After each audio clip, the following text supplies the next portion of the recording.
want to welcome everybody to Papa's Garage again, just for another little update here. It's only been a little over a week, so I haven't got a tremendous amount done, but I managed to get the motor mounted. Motor and trans are all mounted, set in place, set in height. We got about 24.5 inches off the metal frame, so there'll be another 2 inches of floor on there. So we're 23 inches, give or take, to the top of the motor, which would be fine with a 6-inch mattress, and a couple inches of top will be at 31 inches, possibly something like that, which is similar. Our bed's 29 or 30 inches in the house, so the height should work out fine.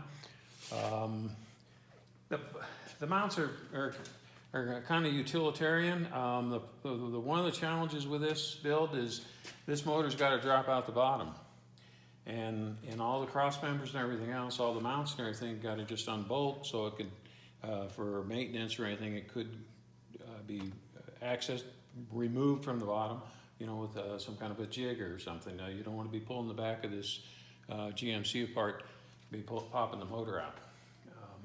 So these are substantial. The mounts and everything that General Motors used are really robust. The rubber mounts are incredibly stout.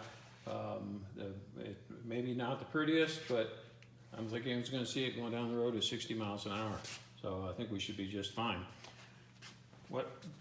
There was a real challenge strengthening this, getting the strength into this. The rear frame of the GMCs literally stops about here, and then they've got this really rudimentary, very thin piece of material that goes back, that your back bumper's on, and actually the body mounts to it. So I mean, it's got to be somewhat substantial, but not to be carrying a motor like this. So what I've done, the original frame. Main frame stopped here, right where my new main frame does. So what I did, I've clamshelled around the existing frame member, welded this all in. Then I went inside and fish plated it in there also. I did that, of course, on both sides, brought it just beyond the location I needed to. Then I just kind of built an I-beam here. I used some 1/4 by 4 inch flat bar and then the 2.5 inches top and bottom, and that makes really a tremendously strong member. It's tied in here. I did reinforce these just a tad, and of course they're all re-welded and everything, so they're more substantial than they were originally. But I feel real comfortable with this. This is gonna hold things together, I'm sure. You see a couple little cross braces just to keep stuff from twisting on me. I've been working on, I mounted the differential now, semi-permanent. I mean, obviously it's got to come out a number of times, but I've installed rubber mounts. There's 4 rubber mounts on either side, so this whole assembly is isolated.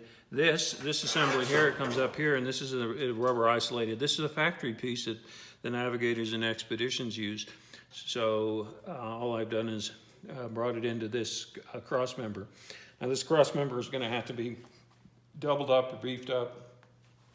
Where I've notched it out where the drive shaft goes, you get a much better idea of the angle of the shaft and everything.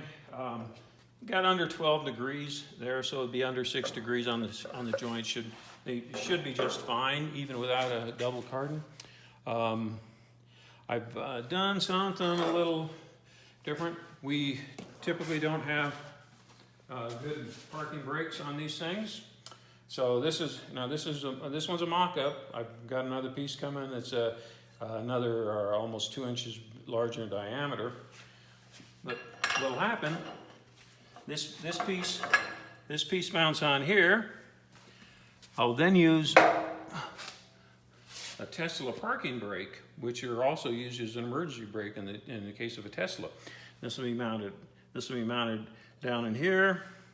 However, I've got to get it mounted with a larger or I may even mount it in this direction. We'll see with a larger caliper. But that should give me, with a 3.7 gear ratio, that's 3.7 times the holding power that you'd get on the outside wheel. So I think this park and brake is going to be very robust. I don't think there'll be any problems with it at all. You can see I'm trying to use mostly materials that I have laying around. I mean, obviously the frame rails and stuff like that. There is some stuff that I had purchased for it, but I'm trying to use stuff out of my scrap in my backyard, my supplies, so I don't drive the budget really crazy. So, for instance, I wanted something fairly lightweight to hold this differential. Now, it probably doesn't need a tremendous amount. I'm probably not going to try to do much wrapping up with that arm there. But I just took some 1/8 inch, again 4 inches and some inch, whatever that is, 1.5 inches, and made a couple little lightweight I-beams in there. So again, it's all bolted in, and the frame has been doubled up all the way back to this member here. You can see internally it's clamshelled in. I haven't got it bolted in yet, I think we're looking at really good strength in here. What I'm going to do on all the this is something I'm going to have these little outriggers at about there's 6 or 8 on either side, and wherever you have a cross member coming across, and we have the rubber pads on ours. Apparently these things are tending to lean to squat down to get mid-age bulge or whatever they want to call it. But I think this will support that cross member all the way out within a 1/2 inch or so of the outside wall, and these things just I think they'll take care of that issue. Just a little extra, but while I'm at it, might as well do it. Anyway, I think that's about all we have for today. Thank you for watching again. Bye from Papa's Garage.